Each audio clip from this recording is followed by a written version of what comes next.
pourrait-il s'intégrer dans une société qui n'a pas été construite sur les mêmes bases que... Alors, ce qu'il a s'intégrer reçu? dans la société signifierait qu'on n'en fait pas partie. Or, depuis le début, je fais partie du grand bain, du grand bouillon de culture, du grand brassin de la société, grandeur nature, avec toutes les couleurs de peau, toutes les religions, tous les âges, jamais des amis de tous les âges, un enrichissement mutuel dû à la différence et pas dû Ouais, ça je l'entends. Je parle du côté très et pratico-pratique le de côté si pratico-pratique. je suis embauchée par une société, voilà, ça va un peu les déconcerter. Le Non, CV et non, enthousiasme.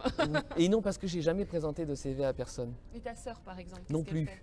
Non plus, n'a jamais présenté de CV à personne. Je vais t'expliquer pourquoi. Et c'est très important ça, parce qu'on nous fait croire que la qualification est le sésame de la vie professionnelle. Or, c'est totalement faux. C'est de plus en plus faux, de toute manière.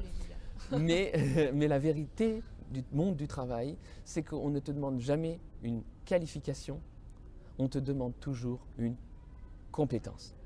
Et la compétence, et ça c'est la grande découverte que j'ai pu faire dans mon quotidien d'enfant qui joue et qui s'enthousiasme depuis 42 ans, c'est que la compétence n'est rien d'autre que l'effet secondaire tout logique de l'enthousiasme. Tu es très enthousiaste, donc ta compétence augmente au fur et à mesure des rencontres. Tout l'univers se met à conspirer, à te livrer à chaque page de chaque livre, dans chaque film que tu vas voir.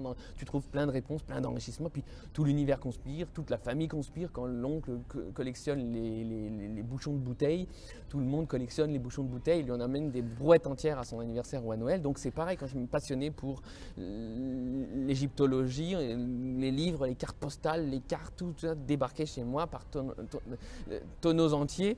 C'est tout à fait logique. Donc la compétence monte, augmente, se diversifie, se ramifie. On a contact avec des gens qui enrichissent, qui apportent quelque chose. Et la compétence, qui n'est donc que l'effet secondaire de l'enthousiasme, a elle-même un effet secondaire qui est la fameuse réussite, le fameux succès. Ce qu'on nous vend comme une fin en soi n'est jamais que l'effet secondaire de l'enthousiasme.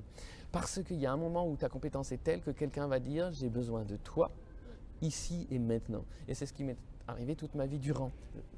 Je ne vais pas le raconter maintenant, il y a un livre qui le raconte. Oui, c'est quoi? Tu peux redonner le titre? Parce que le sous-titre de ton livre Histoire d'une enfance heureuse. Ouais, voilà. Et je ne suis jamais allé à l'école. Histoire d'une enfance heureuse, c'est paru chez Actes Sud.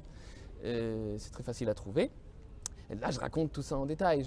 Mais ce que ma vie prouve, c'est qu'on n'a pas besoin de qualification. Il suffit d'avoir des compétences. Les dites compétences sont l'effet secondaire de l'enthousiasme. Donc, enthousiasmons-nous.